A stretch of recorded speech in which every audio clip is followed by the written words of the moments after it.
Hey everybody, welcome to Love and Relo, the voice of the relocation industry. I am your host, Ben Cross, and I am joined by my wonderful co-host, Ben Sookia. Hey Ben, how's it going? Hey Ben, I'm doing well, thank you. I'm doing well. I'm looking forward to tonight's episode. So yeah, very excited for today.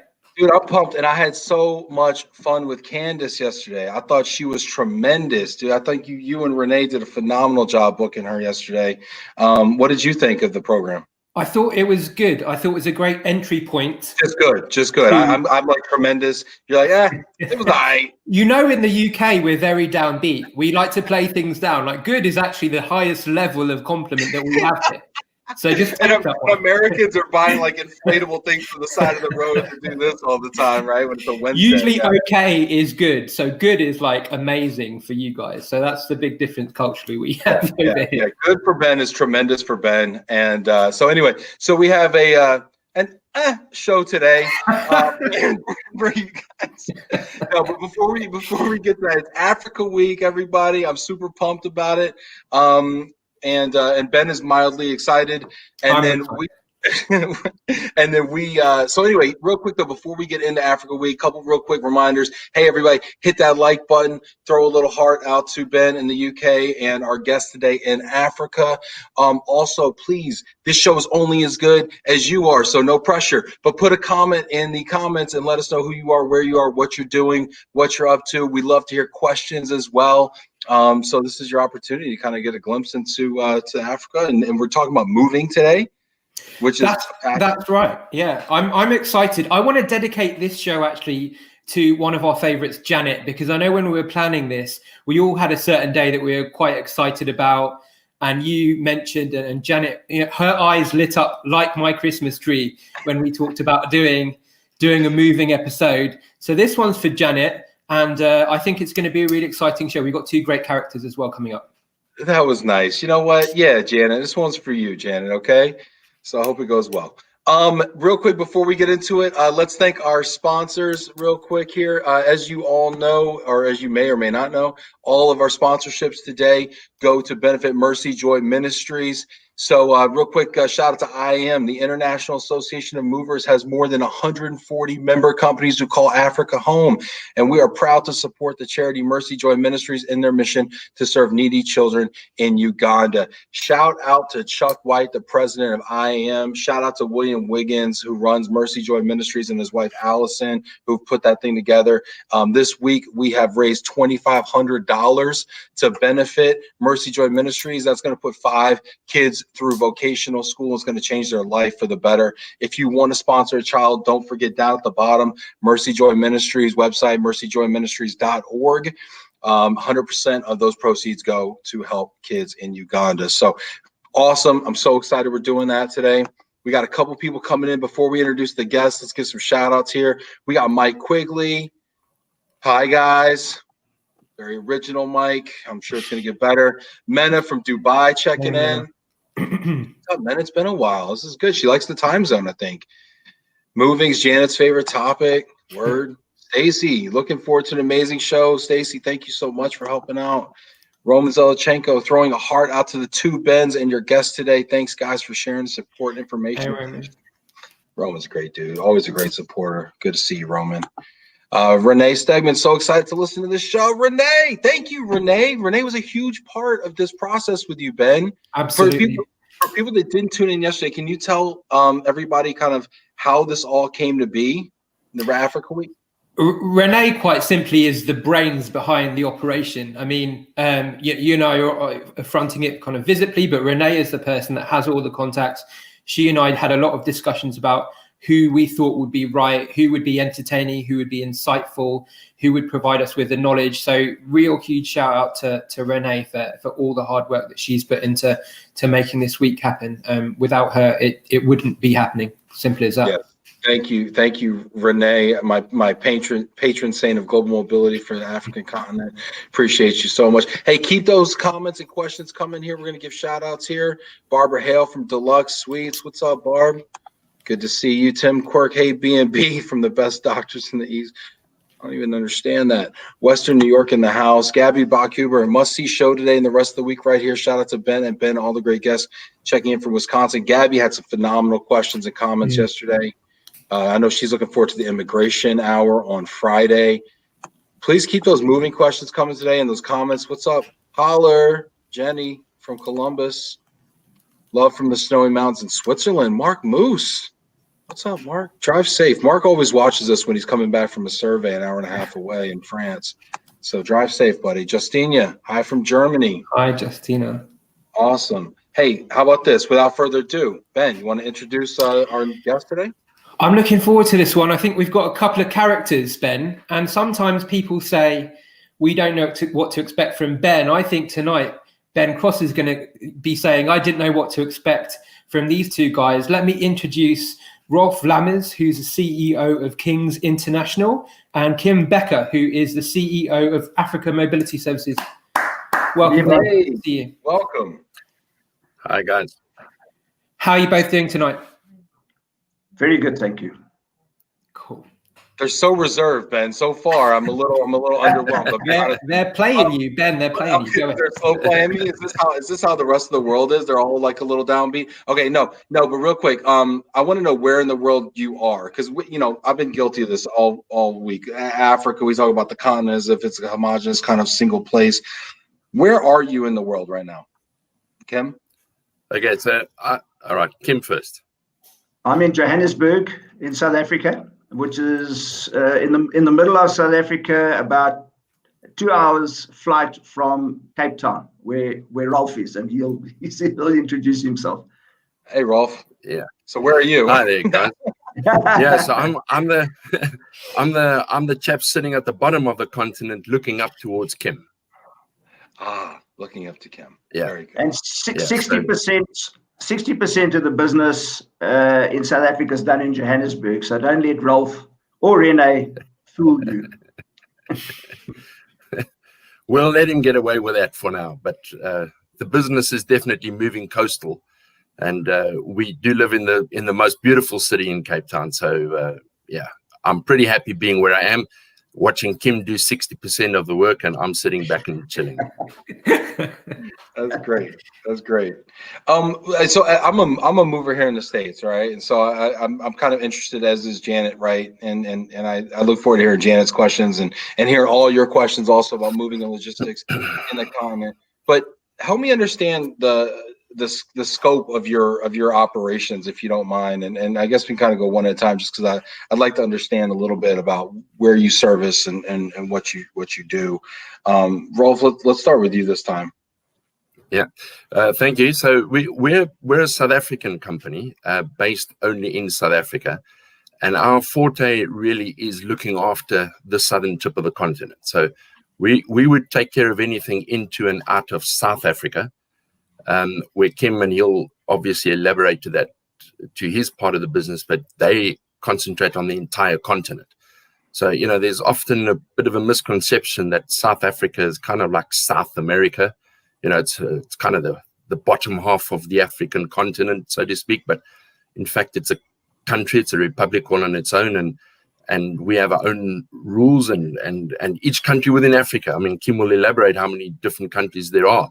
But all of us have got different, economic zones and customs zones, and there's different rules for every single one of us. So we're the guys that specialize on the southern tip of the continent. So anything within our country's borders, we will take care of, both internally, incoming shipments and outgoing shipments. Okay. Kim? We have offices in Luanda, Angola, Point Nord in the Congo. We have an office in Brazzaville in the Congo. And then we have AMS Alliance partner offices in 25 other countries in Africa. I'm based with my team. The shared service team is based in South Africa. It just makes sense that we are able to speak English, which is the most common spoken language in our industry around the world. The infrastructure, Wi-Fi support, etc., is a little bit better than, say, Angola and Congo. And I'm South African, so that's why I'm based in Johannesburg. And we do some work in South Africa, but the majority of our work is in the 25 countries in Africa. Okay, awesome. That's a lot of offices, Kim. Yeah, and the specific concentration is East, West, and Southern Africa. So that's our strength.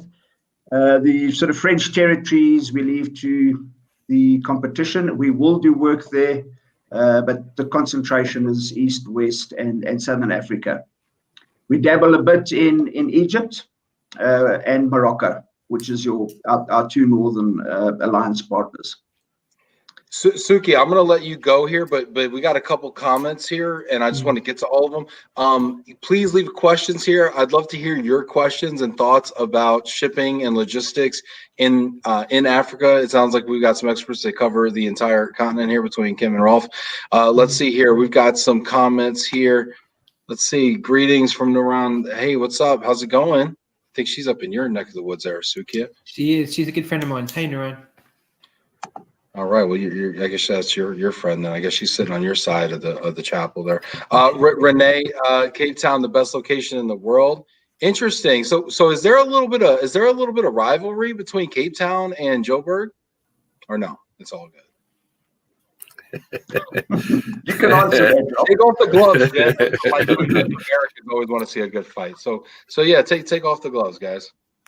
Yeah, so Kim will tell you that. So about 150 years ago, when the English came to invade the continent once more, some of the local inhabitants decided to, well, let's call it flee up north, and those are the people that are now living in Kim's neck of the woods, and they will tell anyone who cares to listen that the people that were left behind in Cape Town were the people that did not pass the fitness test to run away from the English back in the day. So yeah, there's still that little rivalry that we didn't quite make it when they ran away, didn't want to be on the beaches to fight.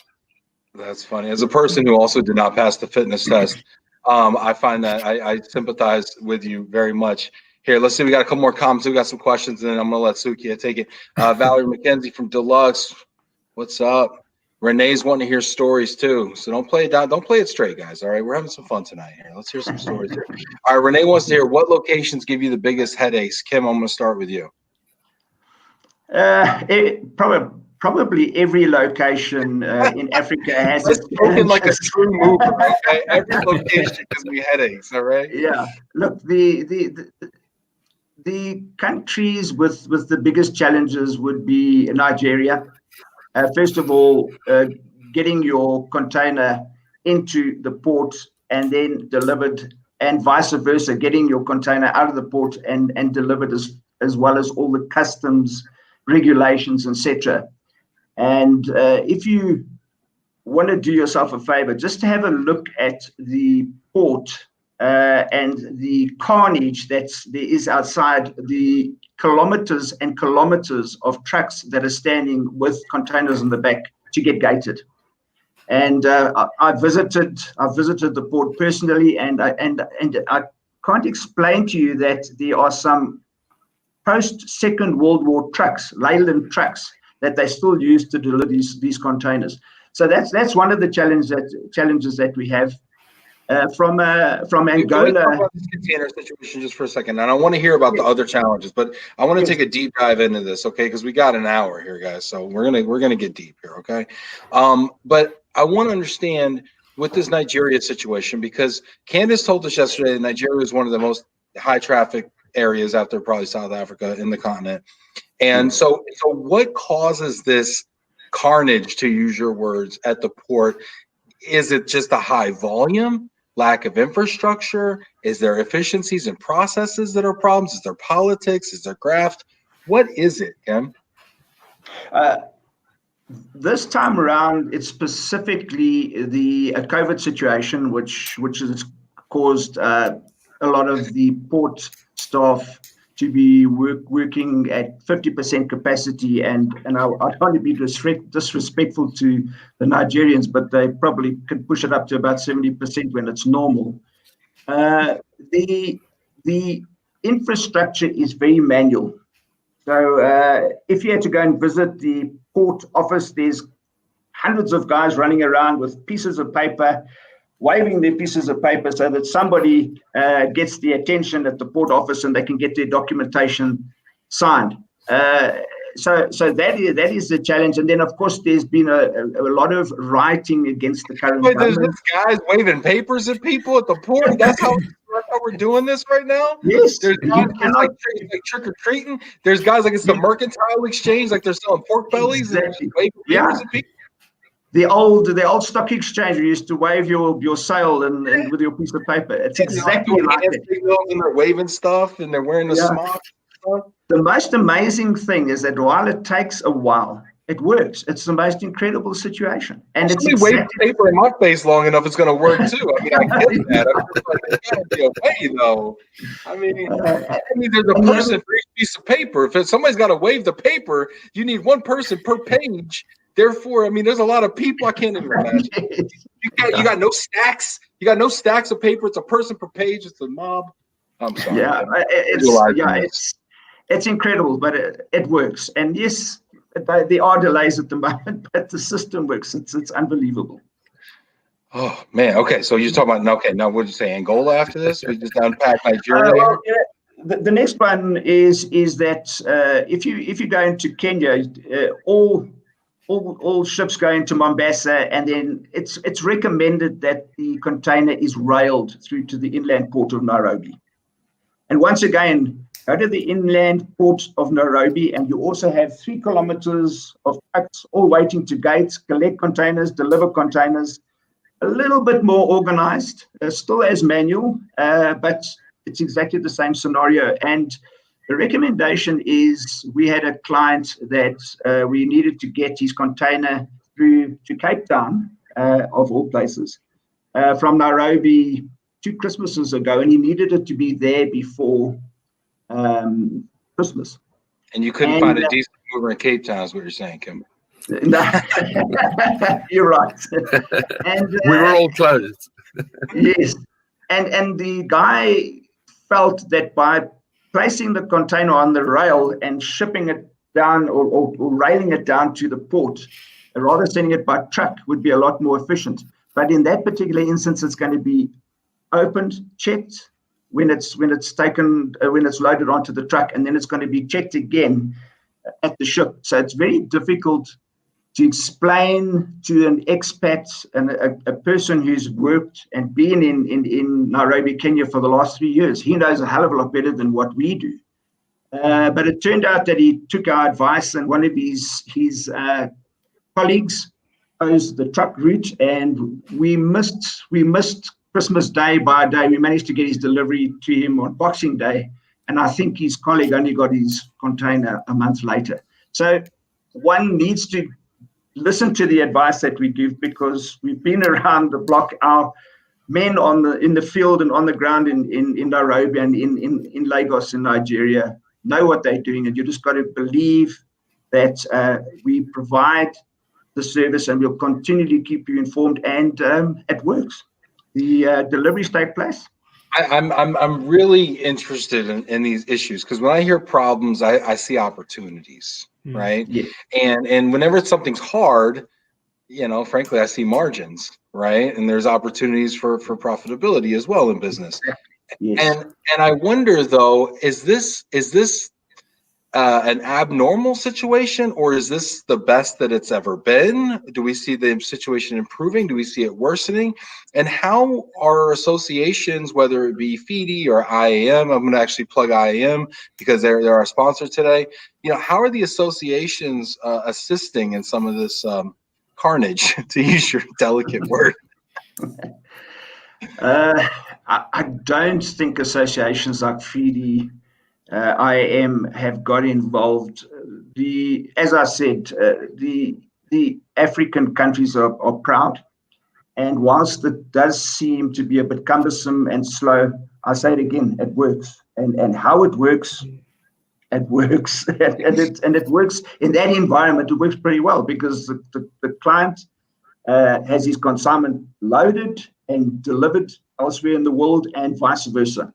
But there can be some delays, which we do communicate with the client, and they just need to understand there are certain circumstances. Rolf, I mean, the question was about headaches, and I know that your operation, I believe, is in Cape Town. What types of headaches do you have in your market? And maybe speak kind of more on a localized level. I mean, you know, my company runs brick and mortar operations, you know, and in 4 locations ourselves. You know, what types of headaches are you seeing in your operation? Well, for a start, and just listening to what Kim's saying, the biggest headache that we'll get is somebody who wants to move into Africa, right? So it's a headache for us. Customers are your biggest headaches, is what you're saying. All these people looking at specific ones. So just to allude to what Kim's saying there, so we're not. It's a different culture. It's a different way of doing business. You know, it's you know, we refer to it as third world. I don't know where the second world is, but I guess, you know, America, UK is first world. Things work. There's no papers being waved around. It's all done electronically, and the ports operate on a gantry crane that is controlled by somebody with a mouse. You know, everything is nice and orderly outside the port. Everyone has got their little spot in the queue. Whereas Kim will tell you, you've never been to the port of Long Beach, some of the others, but maybe it's not the carnage that seems. Yeah, but it's what I've learned is that I just leave that up to the people that know what they're doing there, right? So Kim's a great example. Anything that we've got, we'll pass on his way. And we will give the people that advice and saying to them, look, you know, it's not an easy move moving to Nigeria. And sorry, did you say you needed your shipment before Christmas? You know, let me put you in touch with someone that knows the game and knows which buttons to press and which paper to wave at the right and appropriate time so that your shipment can get cleared. You know, so it's nothing unusual. We get that in South Africa too. But I know the infrastructure, I know the environment, I know how customs operates here. You know, I know if I want to get a container out of the terminal tomorrow morning early, I need to send a driver out tonight, and he needs to camp outside the gate. You know, those are the, you know, problems, challenges more. You know, but it's what we've done for 25 years. You know, so we know our local environment, the South African environment. We know it well. So you can trust us. We can do it. It's where the headache comes in when I'm trying to send a truck through to Zimbabwe, and it gets stuck at the Beitbridge border post for 2 weeks because we don't know which piece of paper to wave where. Once we get through the border post, we don't know where to get fuel, right, and how much fuel we're entitled to because there's always a shortage of fuel. The poor guys don't know where to sleep. They go sleep on the side of the road. They might get mugged. You know, it's these type of things. That and at the same time you've got precious cargo on board, right? You got Mr. Cross's furniture that's got to get to Harare before Mrs. Christmas. Cross and furniture. Yeah, Mr. Cross is very understanding. Mrs. Cross will come at you if you didn't get mugged for everything. She'll take the rest. Let me ask you here. We got one more question here coming up here. And Ben, Sookia, I swear I'm going to give you some time. I promise. I apologize last time. I'm going to keep apologizing. I'm going to apologize in advance for what's about You're to happen. becoming more British, Ben. Yes, I'm going to keep apologizing and keep taking That's what what I we want. need to do. So here we go. Janet Turner says for Kim, do you have issues with containers being hijacked? Are there any truths and myths about shipping to Africa that we should know? I've been in the industry for close to 25 years, and we haven't had a container hijacked that I'm aware of. I have had situations where a container has arrived at destination and there has been pilferage. They try to open the top of the shipping container, but that happens anywhere in the world. So it's pretty safe and secure the modes of transport that we use. What about locally, Rolf? You know, you mentioned, you know, guys sleeping outside the port and on the side of the road, and if they get mugged. I mean, what, you know, I mean, do you get a lot of that stuff going on? I mean, theft is an issue. No, you know, Ben, I mean, it's part and parcel these days that if you want to insure your vehicle, the insurers would require a tracking device on it. They would require, I mean, our vehicles have got cameras in the front, in the cab where the driver sits, as well as in the back where the load is. You know, Cape Town and South Africa, I guess, is very similar to what you guys would expect. I know you walk around London and you can track someone. There's cameras everywhere. So there is more and more security consciousness being presented. And again, to add to what Kim said, these things do happen. People sometimes do get stopped. Goods are hijacked or looted off the back. But to be quite honest, that if we're transporting a container, nobody really knows what the contents is. It's different if it's a supermarket truck and they know that, or it's a brewery truck and they know there's beers on the back. That's a target.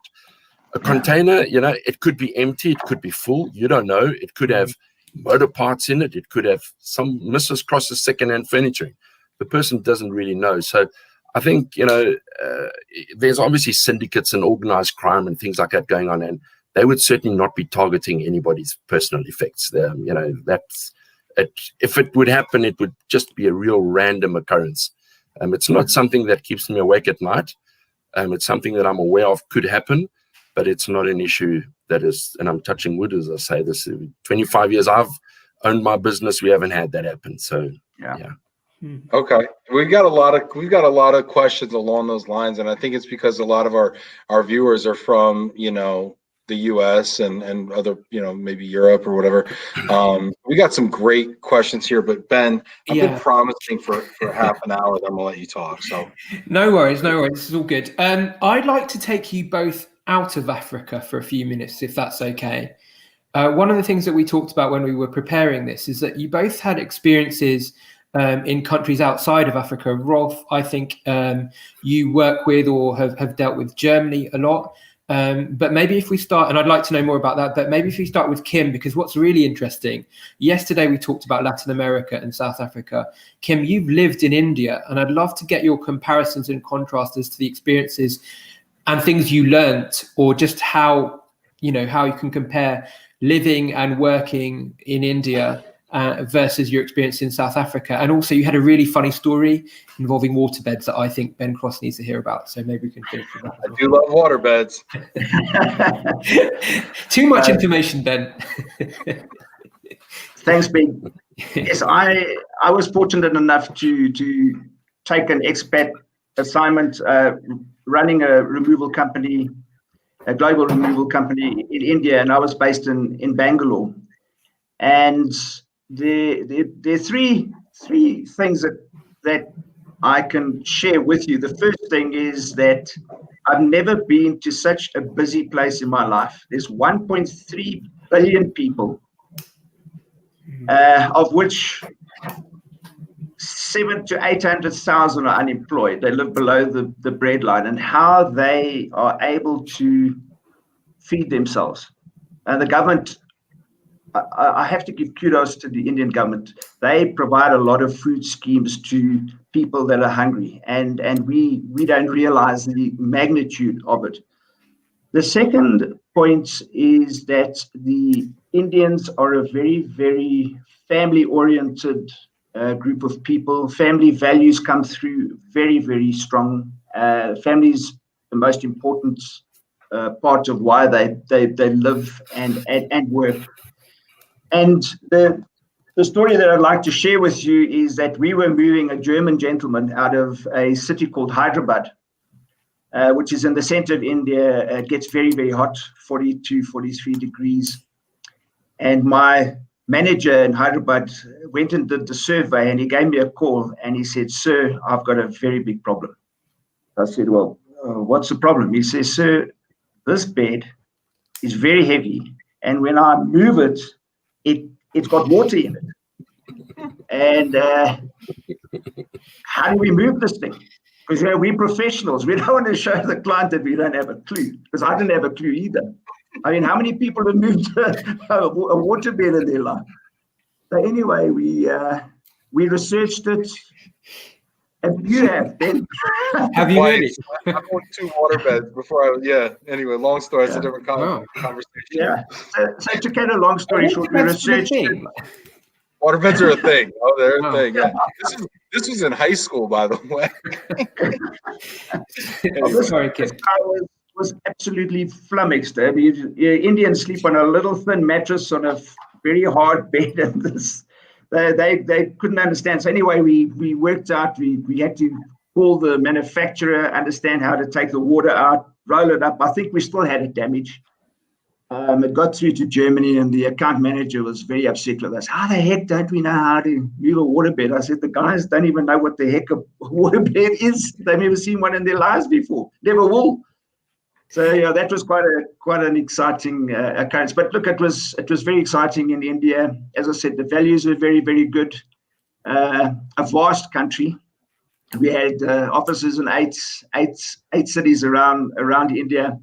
And thoroughly enjoyed it. It was very, very good experience, but it was fantastic to come home.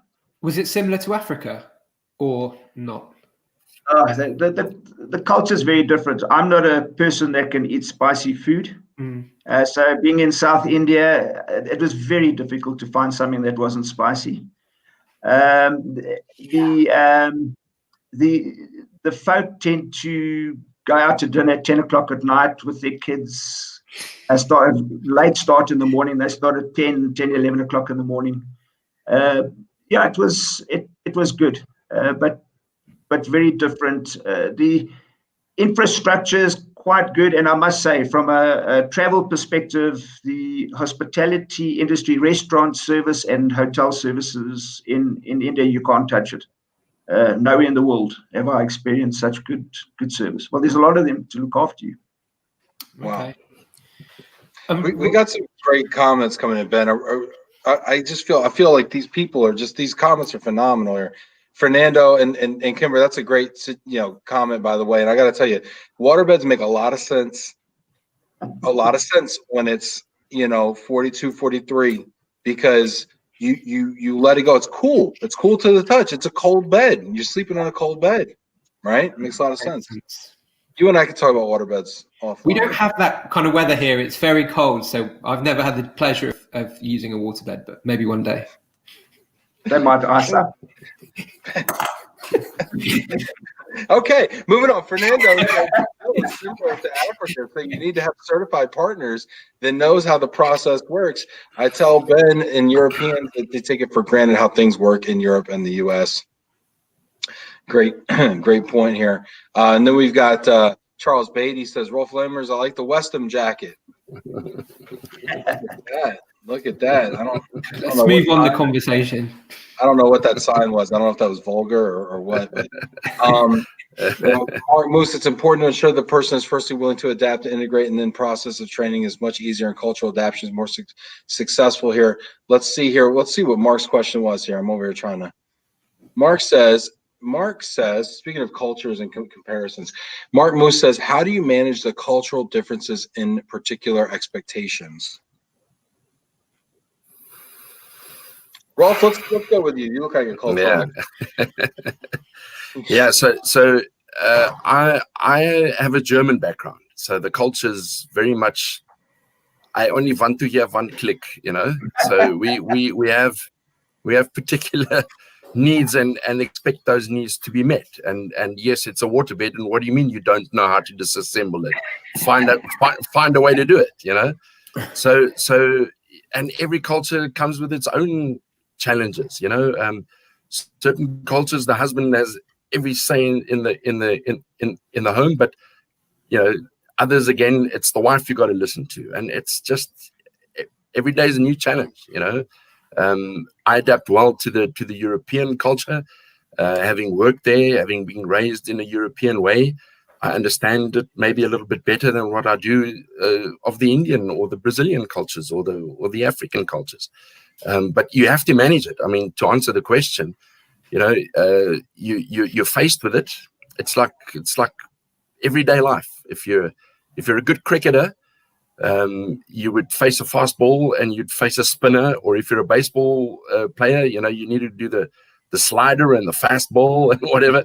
Nice. You're also standing on that mound, and you got to hit whatever comes your way. That's the only way to really do it. And life experience, the next time that Indian fellow of Kim sees a waterbed, he'll be sticking his hand up and saying, boss, I know how this works, and it'll be a lot easier the second time around. I mean, a story I'd like to relate. When I got to Germany, I went looking for an apartment, and it was after hours. It was January. It was dark at 4 o'clock in the afternoon. Another shock to my system.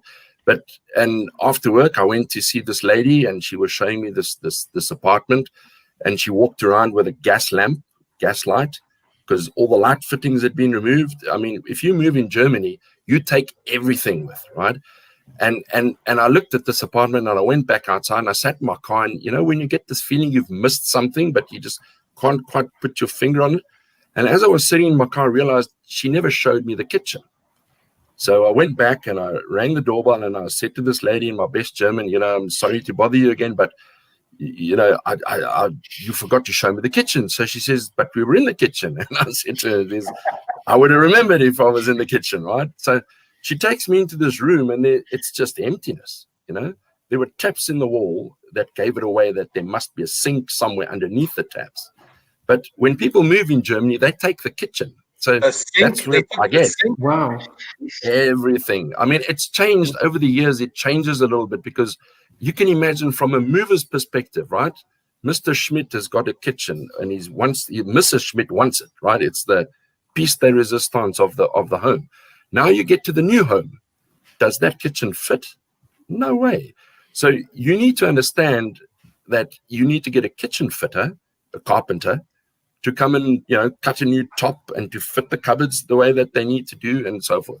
Yeah, you know, we've had containers arrive in South Africa with a kitchen in it, and then the people buy a home and it's ready to go to kitchen.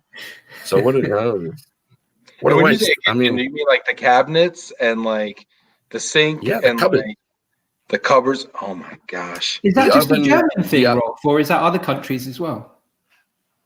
It's only, I mean, I experienced it in Germany. I don't know so much if it happens in the Netherlands and Belgium, some of the neighboring European countries, but Germany for sure. I mean, it happened to me. And then you think, well, how much can a kitchen cost, right? Then you go off and you go kitchen hunting, and it's an expensive investment for an apartment that you're going to be renting for a year, and then move again next year and have the kitchen adapted and modified. Has anybody ever thought of telling the Germans like not to take the cabinets? Has anybody thought like, hey, Germans, don't take the cupboards? Like, hey, let's just stop. If one person doesn't take them, the next person won't have to. And we could just, it's like your donut thing, Ben, but it's like a much more practical thing. It's like, don't take the cabinet. That's my book. Eat a donut. Ben, I think I'm relating to a story that happened over 20 years ago, and I'm certain that over the years, you know, things have changed, but you know, there are still people that arrive in South Africa with a kitchen entirely, with cupboards and broom closets and everything. So this is fantastic. Viva says great content.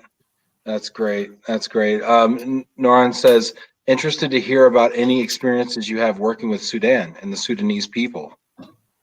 Any Sudanese stories or anecdotes? Experience? No shipments to Sudan. No shipments. Not many people moving. Nothing. Okay. You know what? Sorry, Norton. I'm glad that wasn't the topic for today, because we would have had no cover. All right. So much for We Cover Africa. No, nobody moved to Sudan whatsoever. Volunteer a story, Norton. We'll tell it for you. Renee says, what has been the biggest learnings each of you have had with moving personal effects into Africa? One each, just for the sake of time. What's your biggest aha moment, or maybe thing that was counterintuitive that maybe you had learned in doing this? If I may start, because it'll lead into what Kim will probably say afterwards. My aha moment was the first time, or not the first time, but I dabbled into Africa, a couple of moves, and they never ever go the way that you plan them. The best planning just doesn't really work, and it ends up taking so much of your time that you tend to lose focus on the other 80% of the things that are happening around you, just trying to sort out this one African shipment. So the aha moment was to say, you know what, I'm not the expert here. Leave it up to the experts, you know. So the aha moment is that if it's something that does not cover South Africa, I'll quite politely tell you, Ben, I'm going to put you in touch with Kim. He knows what's going on in Angola. There you go. That's the aha for me. The aha was the Kim has had a few many. Send your problems to Kim. Yeah. All right, Kim, Yes. let's hear your take on this. The biggest aha moment I would like to recommend to partners that are listening in is that if you have a shipment that's going into any particular country in Africa, Not Sudan. please, like Sudan, particularly Sudan, please do not ship it unless we give you the green light. There are situations where you, and I shared the story with Ben S., where we had a client who was based in Nairobi. His shipment was coming out of Ireland. His human resources department advised him that it wouldn't be a problem for him to get his work permit and send the shipment. To cut a long story short, the shipment arrived in Nairobi, nearly got auctioned off to defray costs, was sent back to Ireland because his HR department was unable to get that work permit. So please listen to us. If we say, we need your work permit, we need your tax ID, once we have all the documentation, push the green light and you can send it, because it will cost a fortune. Yeah, And in this instance, it cost the company a fortune. Yeah, I had a guy like that. We were moving him to the Middle East, and they were looking for his work permit. And he Googled some page that said that they could get around it if they did X, Y, Z. And he, was trying to fight me on it. And you're right, because he's just going to end up getting it all sent back or auctioned off. Valerie has something, a question for both. Strictly going off the Hollywood hype. She's been watching too many movies during COVID. Do the warlords cause problems with relocation? Is Idi Amin coming out and saying, give me your secondhand furniture or else? Or what goes on? I can tell you that's not going to happen. Why would a warlord be interested in someone's secondhand furniture? Sometimes they like to mess with people. I don't know. I mean, it's like, I don't know. It's a plot yeah, twist. But those warlords have got some of their own. Got their own problems. I can tell you without a shadow of a doubt, doesn't happen in South Africa. Yeah, maybe a little bit of haven't Mozambique. Some pirates in Mozambique, perhaps.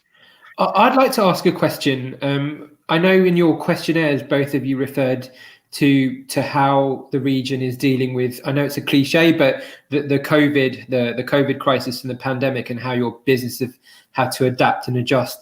So it'd be good to find out a bit more about that, because I know we've not touched on it yesterday. But also culturally, I think it's really interesting to see, one of you mentioned how Asia has dealt with the pandemic quite well, relatively. Not so sure about Africa, but compare that to the kind of mess really that we've seen in actually North America and the UK. But maybe just find out what's going on in Africa to do with how the pandemic has been dealt with from both of you, maybe. Rolf, maybe start with I will start with that. Sorry. Okay, you leave it to Rolf. No, okay. Look, I think it's a question of testing. The numbers are there. They speak for themselves. They get published. Certain countries test a lot more than others do. Other countries, again, or what I've been led to believe happens here, for instance, a person starts showing symptoms. He goes to a clinic. He goes to hospital. Goes to his doctor. Then they only test. I've yet to see any random testing done here, where people just out of the blue, like I have a son that studies at a university in America. I think he's been random tested 3 times already without showing symptoms. So that doesn't really happen here. And I know a friend of mine runs a big packaging company in Nigeria. He was trying to import equipment, thermometers, masks, surgical gloves, sanitizers, that type of thing. And, it's a massive company. He's a registered importer, or the company is a registered importer of packaging goods. But he imported a shipment of these PPEs, and the Nigerian government had him by, short of throwing him into jail. The short story is that they confiscated those goods and are now distributing it amongst their own. I don't know what they've done with it, but Terry cannot, he was trying to get it for his particular company to have the people tested and protected. and yet that particular government confiscated it for reasons better known to them. But here in South Africa, they seem to have a handle on it. They market the idea that we seem to react better. We I don't know if we're tougher or whatever, but I don't know. Kim will back me up on this maybe, but we don't seem to be as drastically affected as what the UK is, for instance, or North America, definitely. Yeah, I think just to support what Rolf was saying is that the biggest outbreak of the pandemic is South Africa.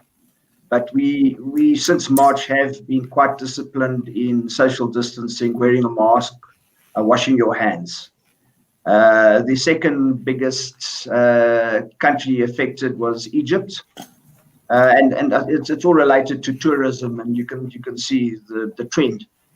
And Angola, where we have an office, we were tasked with one of our customers to ship the COVID testing kits into Angola, Rwanda. So we know that that's been quite strict, and the drivers, before they go into port, they tested, or they have to have a negative COVID report before they allow into port. So it's become quite strict in certain countries in Africa.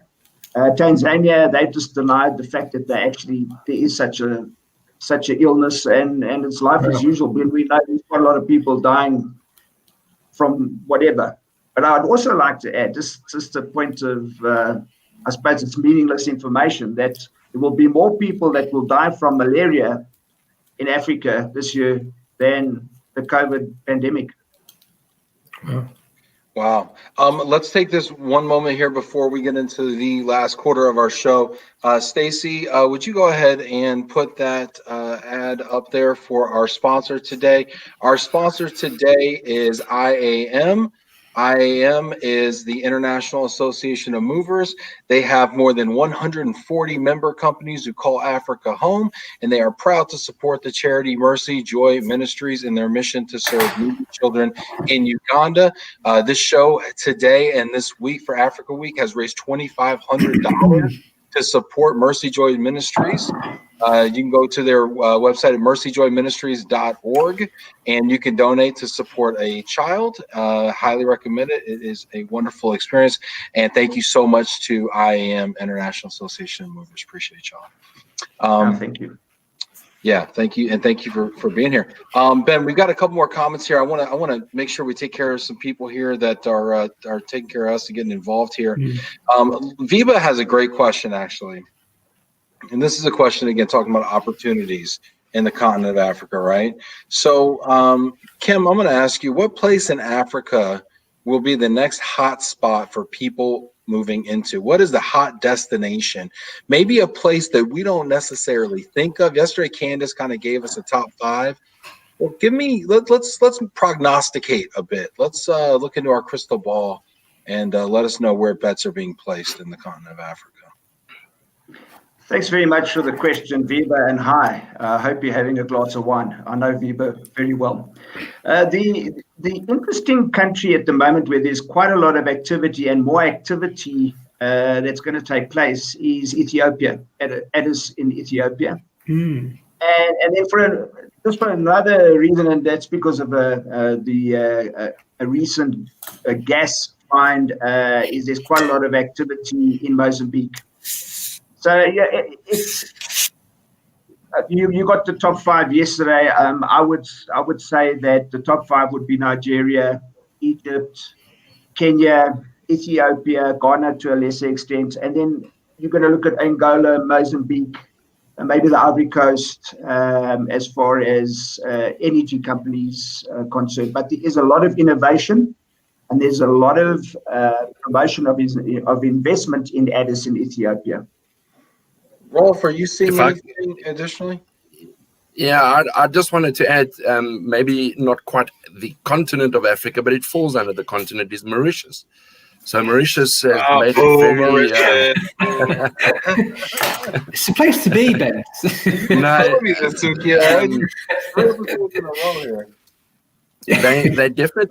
They're definitely attracting a lot of investment, financial investment, that is.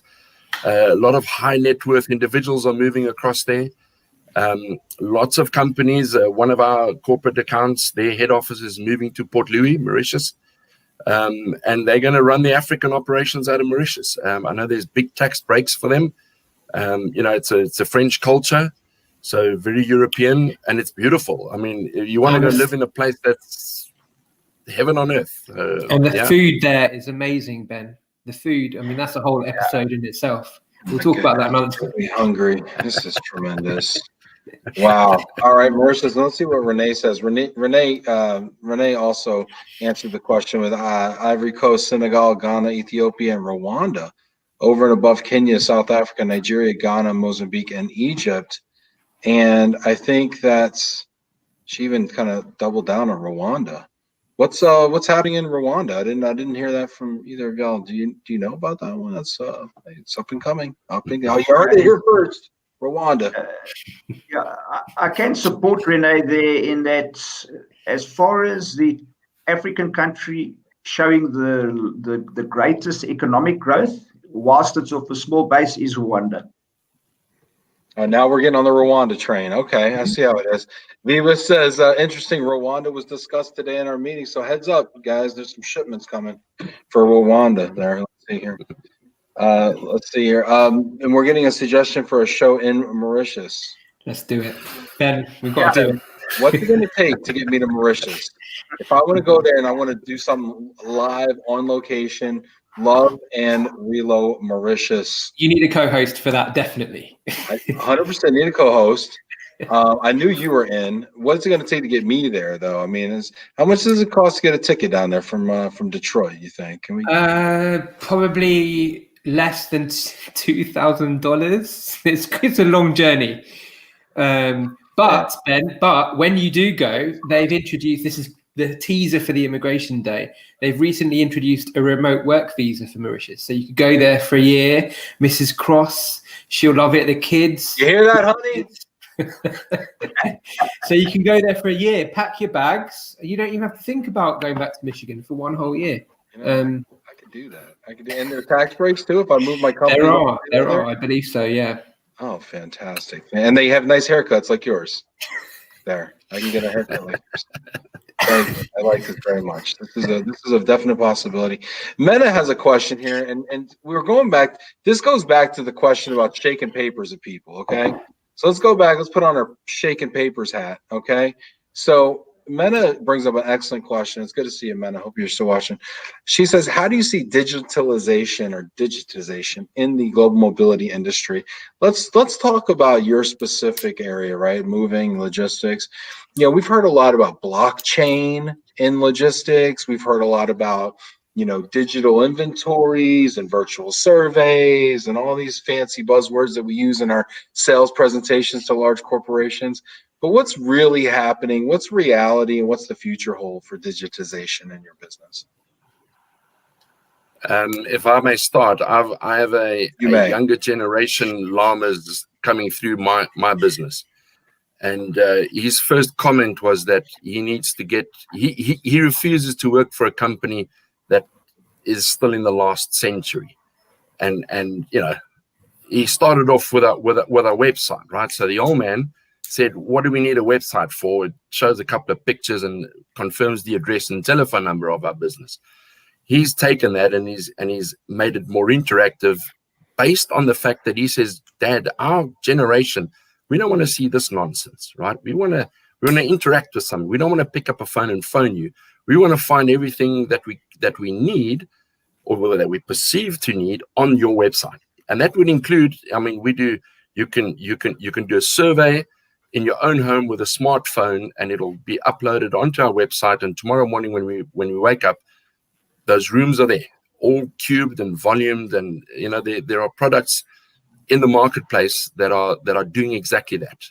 Artificial intelligence will do a survey for you, and that's, in our particular instance, it came as a direct result of COVID.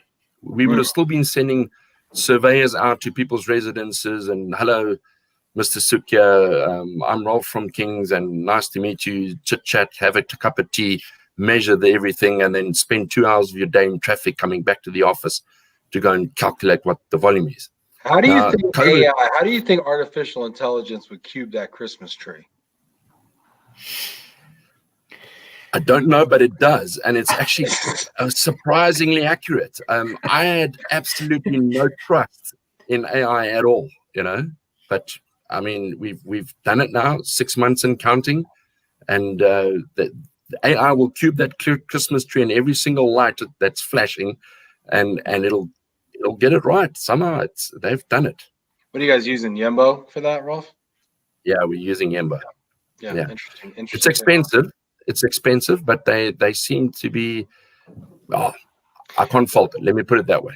Well, what's interesting, you say it's expensive, and it is expensive, but when you look at, how long it takes to get a surveyor to places like you were describing, now in Detroit, we're probably 30 minutes, 45 minutes away. Some of these areas and people I talk to around the world, I mean, they're an hour and a half. I mean, Mark Moose is over here, like, calling me, like, hanging one tire off the side of the Alps, driving back from somewhere. Like, it's wild, the stuff he gets into, and he's still calling me on FaceTime. He really needs to be more careful. Kimber, what are you seeing from digitization in your business? We're quite progressive in that we have a software program which works through the cloud. We use Move4You as far as the virtual surveys are concerned, so we can produce the digital survey and we can also produce the digital inventory. And we are able to use that application. We had a virtual survey that we had to carry out recently in Congo, Brazzaville. We did it from South Africa quite successfully. So as long as the individual that's going to be, we're going to have to carry out the survey has access to Wi-Fi or some form of backup, so that we can talk to them via their cell phone or their iPad. We get up, and we've been using the facility for 2.5 years now. Okay. Interesting. I see that René actually also replied to Mena here and says, I think we need to automate repetitive tasks and the use of a hybrid approach of technology and personal touch, but I sit more on the destination services and immigration service lines. I think that's interesting. And if you're watching this right now, I'd love to hear your thoughts on digitization. Ben, I'm going to kick it over to you there. Yeah, I know. I think those are really interesting points. One thing I wanted to touch on again, I was just reviewing your notes before the show. And one thing that was interesting from yesterday, and again, is actually the relevance of language in Africa. And I found this really, really interesting. I think, Kim, you mentioned how common the Arabic language is in Africa, and the wide variety of different languages that are spoken in Africa. Maybe you want to tell us a bit more about that, so it's for us to be kind of educated on what languages are spoken and the prominence of that in the region. The majority language that's spoken within the moving world is English, but in Africa we have 170 million people speaking Arabic. It's the biggest language that's spoken in Africa, which I wasn't aware of. And just doing some research, followed by English, and then an East African language called Swahili, which Rolf talks after his second bottle of Sauvignon Blanc. Hey, Jumbo means hello. Okay, I read that book. That's the one. Gotcha. Yeah, and then followed by French, Portuguese, and Spanish. But for example, in Angola, we have to translate all our inventories into Portuguese before we can present them to the local customs. And it happens in other countries as well. That's interesting. I actually want to ask Ben a question then. Go one question for Ben each day. But Ben, one thing I've been thinking about recently, and maybe you disagree, is that maybe there needs to be more focus on other languages being welcomed or integrated into our industry. And I know that's hard because in the UK and the US, we're so focused on English, conferences, everything is always in English. But do you think the industry needs to maybe adapt and have more of a voice for other languages to be integrated, especially common ones? Yeah, so So I like the idea, but here's why it won't work. The industry is really a composition of multiple other industries, right? So Kim and Rolf are in moving and logistics, right?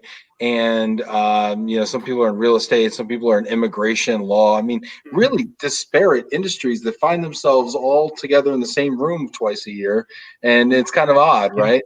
And the international language of business, so I'm told, is English, and that might be from people I talk to who speak English, but I'm told it's English, right? And actually, it was interesting when I hosted an IAM meeting, and we were interviewing APAC, the Asian region, and we had Asian leaders from Singapore and Philippines and Hong Kong, and I said, should we get a translator? Should we run subtitles? Should we offer services or something? And they said, no, just do it in English because that's the language. And I'm like, okay, easy for me. So I think that while it's a noble endeavor, and I think people should learn more than one language just as a rule, even though I don't practice that rule.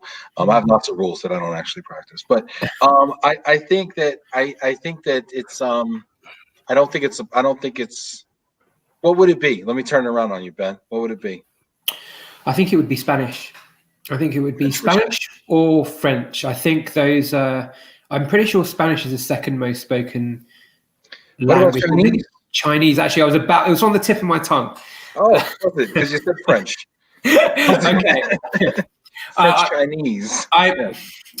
Yeah, I mean, for me, in the Western world, it is either Spanish or French. But I think actually, statistically, you are right. It is either Cantonese or Mandarin. Yeah, and in the Western world, are they more likely to speak English in that side? Therefore, we need to look at, and I don't know, is Singapore, is Japan, are non, are they, do they speak Chinese? I don't really know the answer to this question. I think before we solve for this, we're going to have technology that's going to instantly translate things, speech and written for us. Yeah, and I think that's possible. I've been on Zoom calls where there is a function where you can translate it using some sort of tech, but I also think it would be appreciated. I think speaking to my Brazilian friends, they like it when you're able to speak a few words of Portuguese or Spanish or whatever, but putting it into practice is quite difficult unless you have some sort of tech. And then we go back into what we were talking about a few minutes ago, the relevance of AI and technology. And I think that's absolutely critical in what we do.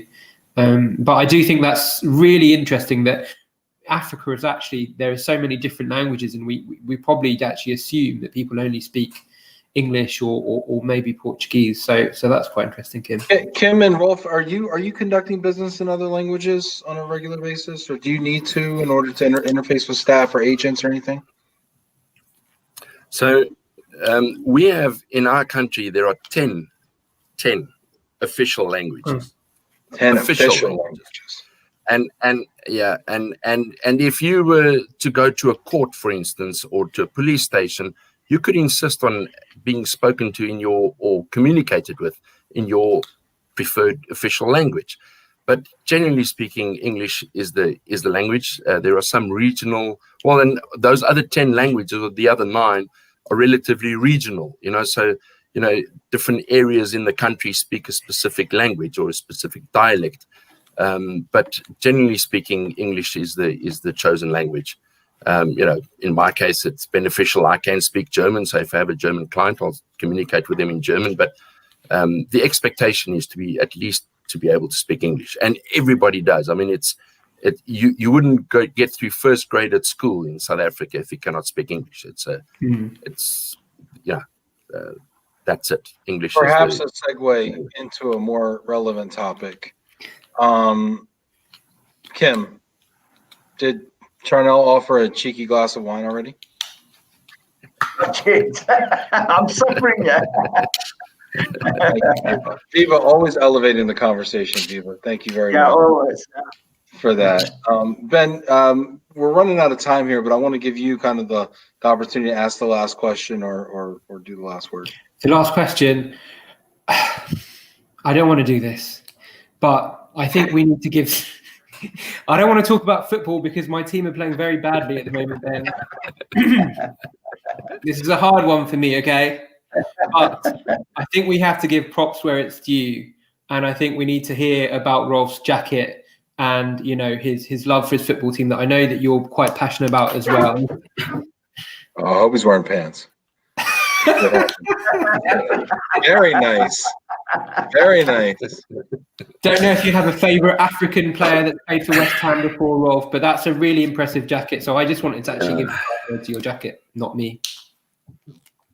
Thank you. And I promised I wouldn't mention the word Arsenal at all today, but there it is. There it is. No. In fact, I don't have a favourite. We've only ever had one South African player there. His name was Benny McCarthy. Oh, yeah. He happened to be the leading goal scorer in our country, the best prospect ever to leave South Africa. How many goals did he score for West Ham? Not a single one. We had to pay him £1 million to go back home, and then he just to get rid of him. So there's no South African connection. It's just been one of those teams that I always followed as a boy. My sister currently sleeps with a West Ham fan. He's my brother-in-law, so we each had a blazer made, and we wear it to every family function that we can. So yeah, cool. That's my last word. Ben, your friend here, Noran said, shame about Ben's rubbish team. I can't hear or read what she's written or hear. I think she meant that like empathetically, like that's like a caring thing. Like, it's really a shame. Okay, so let's just have a last word. I want to leave both you gentlemen to have a final thought here. Rolf, let's go to you. Look, we have a saying here that says Africa's not for sissies. It's a tough old place. You need to have your wits about you, and that starts off with if you pick the right mover to take care of all that for you, and regardless whether you go to South Africa, to Egypt, to Kenya, to the Ivory Coast, pick somebody that knows what they're doing there, because if you don't, you're going to have the situation that Kim described earlier, where that container gets turned around or gets held ransom, rules get changed, whatever. Just don't ship. What did Kim say? Wait for the green light. That's synonymous throughout the entire continent of Africa. Don't ship anything without having checked with the guys that are there on the ground that know what they're doing. All right, sounds good. Kim. Thanks very much for the opportunity to participate on the show this evening. I've had a lot of fun. And just in closing, Africa is a diverse country with a continent with 54 countries, all having their own sets of rules, customs, regulations, ways of communication, language barriers, etc., etc. So do your homework, use the right mover, and you'll have great success. Wonderful. Ben, would you like to wrap us up and to kind of give us a preview for tomorrow? It will be a pleasure to do that. Ben, Janet, Stacey, Tim, thank you very much for organising it. A really great show. Everyone that worked in the background. Thank you to IAM that sponsored, and the donation to the ministry as well. But I'd like to obviously thank Kim and Rolf for taking the time. I know it's quite late. It's really late over there, actually. So really, really appreciate you joining and educating me and educating everyone watching the show. It's been very, very interesting for me to learn about moving, for everyone watching as well. And really excited for tomorrow's show. We've got Steve Powell from ENS Africa, and he's going to be talking about compliance. So another different side to the global mobility jigsaw that we're going to address. So yeah, really looking forward to that. But thanks for everyone for joining in today. And everyone, of course, who watched in and commented, we really appreciate it. Give us one more like or comment or anything. Hit that like button. Hit that like button. Shout out to Vinny checking in. Shout out to Naran. Look at this. We got Viva, Renee. Hey, everybody, hit that like button if you haven't already done it. Thanks so much for tuning in. We will see you tomorrow. There's going to be a special time all week. Kim, Rolf, Ben, thank you so much. Thank you to the team. Thanks, Renee. Thanks, Stacey. Thanks, Janet. Thanks, Tim. Thanks, everybody that watched today. Couldn't have done it without you. Take care, everybody.